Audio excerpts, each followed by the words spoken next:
Hello everyone, magandang araw po sa inyong lahat. For today's video mga kasari, gusto kong i-share sa inyo ang presyohan ng aking bigas, aking itlog at asukal. So yun ang ating video for today. So today po mga kasari, sad news muna tayo. Today po, pagpasensyahan mo na pala kasi naka-face mask tayo kasi sobra po tayong alikabok dito. Meron po kasing workers dito sa may amin, gumagawa po sila ng mga 2 stories na building sa kaharap ko. So yun ay nagre-rely din po tayo sa kanila ngayon mga kasari sa ating mga soft drinks at sigarilyo. Sobra pong mabili dahil napakarami po nila dyan.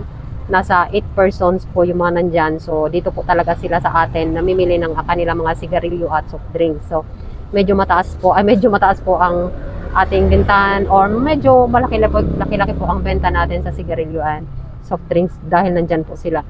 So I think nandyan pa sila sa 8 months pa yung kontrata nila mga kasari. So ako dito, face mask lang muna tayo mga kasari ha, kasi sobrang ang alikabok. Pagpasensyahan nyo na po. So for today, yun po ang ating topic ngayon, yung ating presyohan kung magkano na. Pero before that mga kasari, bad news muna tayo.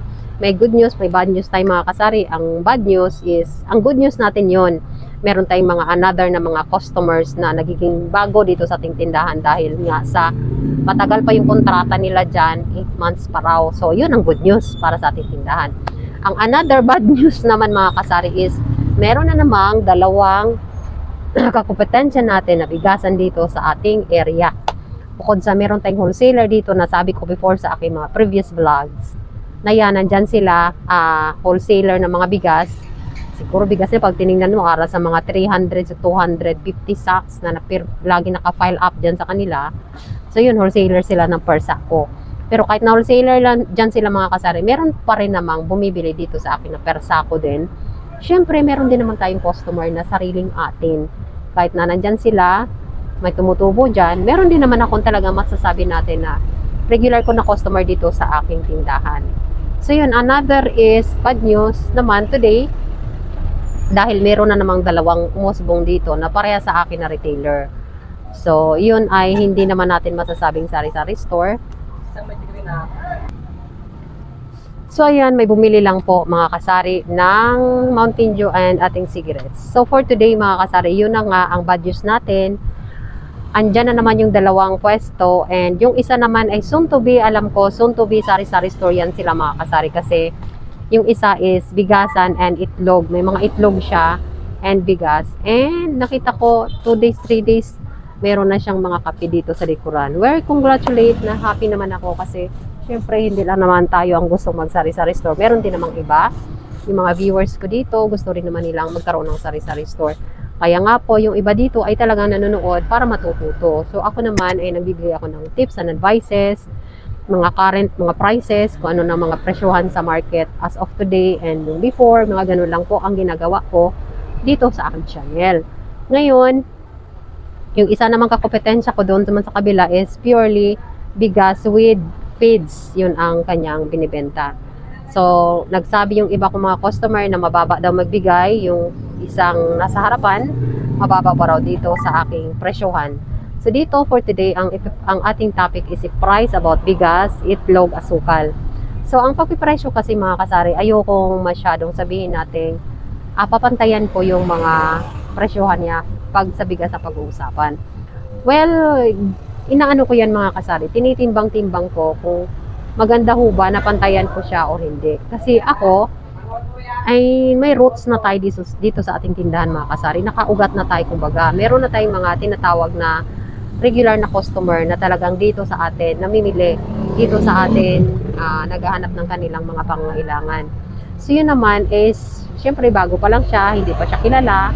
So talagang tinatapyasan niya yung pagpipresyo ko. Like ako dito, ang pinakamababa ko ay 40, 42, 46, 48. Meron daw siyang 38. Well, sabi ko sa customer ko, titingnan ko po kung kaya kong habulin ang 38 niya na presyo. Kasi ako mga kasari, ayokong i-compromise yung the way ako magpipresyo dahil meron lang isang lumabas dyan na 38 ang price niya.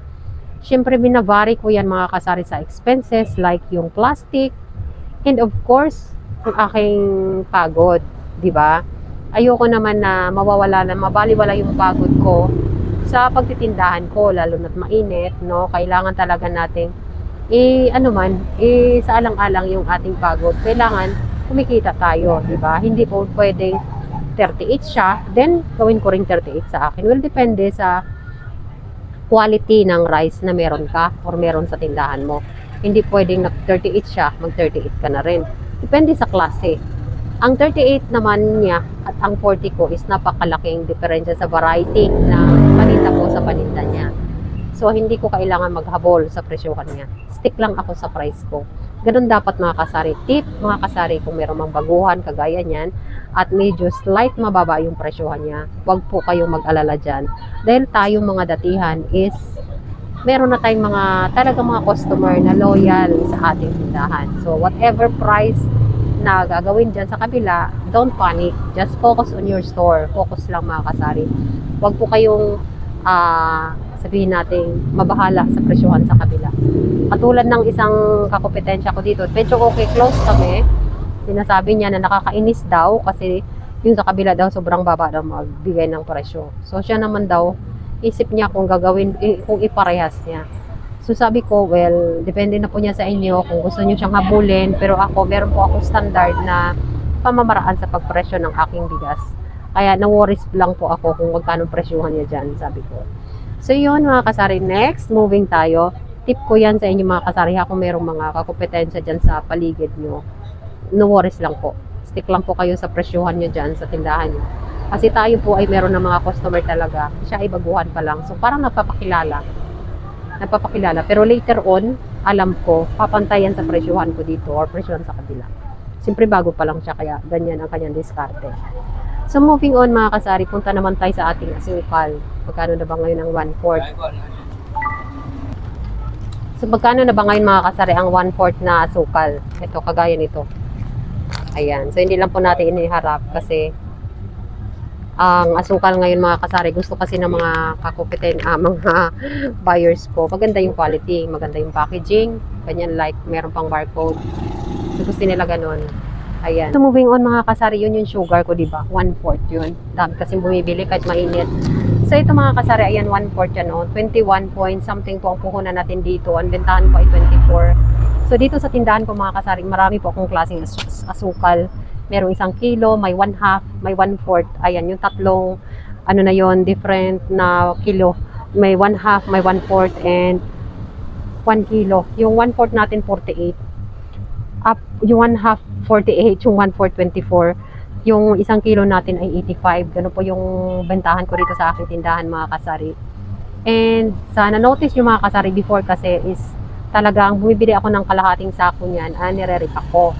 Pero the problem is, well, depende po kasi ang mga kasari sa mga pwesto.